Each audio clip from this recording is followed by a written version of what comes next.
Olá, começa agora mais uma edição do Jornal Panorama. Aqui você fica por dentro do que acontece no Parlamento Capixaba. E nesta edição você vai ver em destaque: Comissão Especial discute demora em licenças para o setor de granitos e rochas ornamentais. Deputados analisam programa de apoio à plantação de pinos. Logística reversa. Projeto de lei pode obrigar distribuidores a recolherem medicamentos vencidos. Comissão Especial de Granitos e Rochas Ornamentais reúne representantes do setor, integrantes de órgãos ambientais e de mineração. O tempo de atendimento às demandas das empresas foi um dos principais assuntos debatidos. A burocracia foi apontada como um gargalo para o setor de rochas no estado. A Comissão Especial do Granito recebeu a Associação Noroeste de Pedras Ornamentais. A dificuldade em obter licenças e a lentidão dos órgãos públicos são demandas do ramo, responsável pela terceira maior receita do estado. É uma atividade que colabora no PIB do estado com cerca de 12%. Do ponto de vista social, a empregabilidade do setor é uma empregabilidade que nós consideramos também importantíssima, não só pelo fato de que os dois polos estão concentrados no sul e no noroeste norte, portanto, isso no que se refere a ajuda a reter e evitar o êxodo rural. O colegiado recebeu também o superintendente do DNPM, Departamento Nacional de Produção Mineral, Carlos Roberto Rafael. Recém-nomeado para a função, ele admitiu as dificuldades do órgão. Uma delas, particularmente, é uma legislação específica do setor, uma legislação muito antiga, que ela é muito específica e ela acaba criando uma série de atrasos e retrabalho na atividade do licenciamento dessa atividade. A outra é uma muito presente em quase todos os órgãos públicos, uma diminuta estrutura de pessoal e de equipamentos. O IEMA, Instituto Estadual de Meio Ambiente, também destacou o número reduzido de funcionários como uma das dificuldades para atender o grande número de demandas. Alguns processos realmente são mais lentos, devido principalmente à quantidade de servidores que nós temos no órgão, que é uma quantidade reduzida. A questão da legislação também, que é arcaica, que precisa de uma renovação. O nosso trâmite, que depende de outros órgãos externos. Isso tudo pode atrasar o processo de licenciamento, mas a gente, com todos esses problemas, a gente tem atendido pelo menos 70% dos requerimentos abertos. O presidente do colegiado, deputado Enivaldo dos Anjos, não descarta tratar o assunto por meio de uma CPI, que pode desenvolver uma investigação.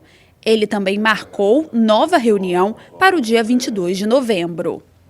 Nesta terça-feira, não houve número suficiente de deputados em plenário para manter a sessão.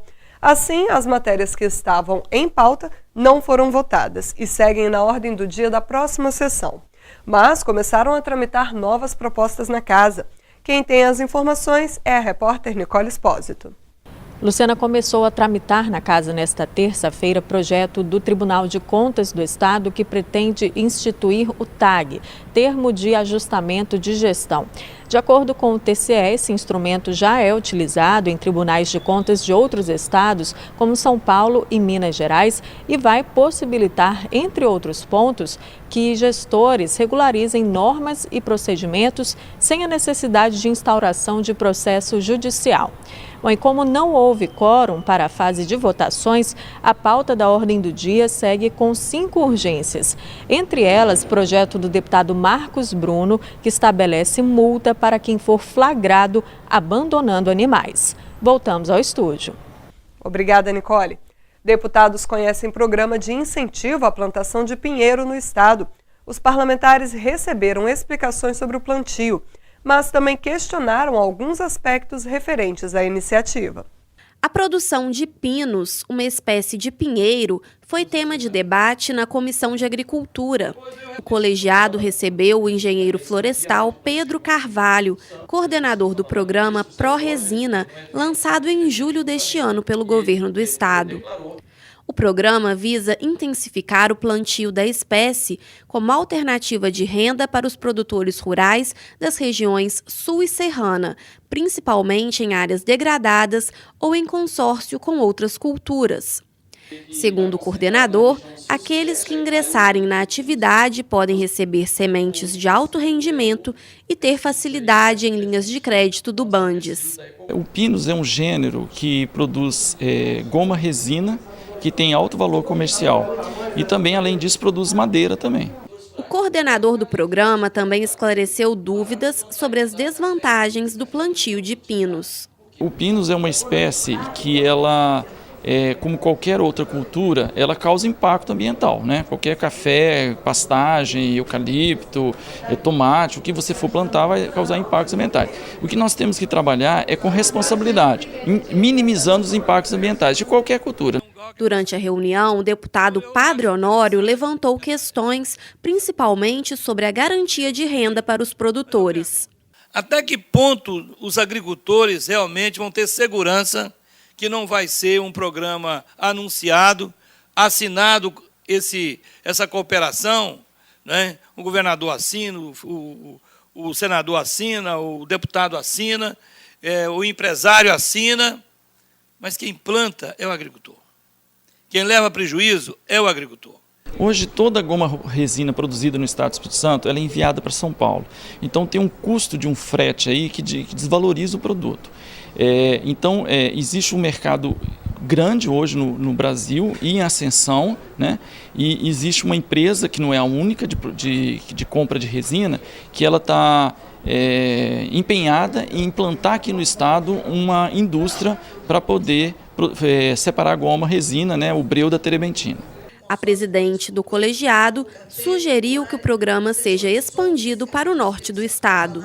Nos municípios de Coporanga, Pinheiros, Pedro Canário, aquela região de Mantenópolis, onde há grandes extensões de pastagens e, no entanto, tem pouca oportunidade de emprego, porque onde tem gado tem muito pouca oportunidade de emprego. Nós teríamos, através dessa contrapartida com os pecuaristas, onde a sugestão que dei foi que a SEAG ela traria esse Pinus equatorial e ele seria consorciado numa situação de a SEAG fornecer a muda e o pecuarista está providenciando plantio, cultivo, ou seja, gerando emprego e gerando renda nas regiões de grande pastagem.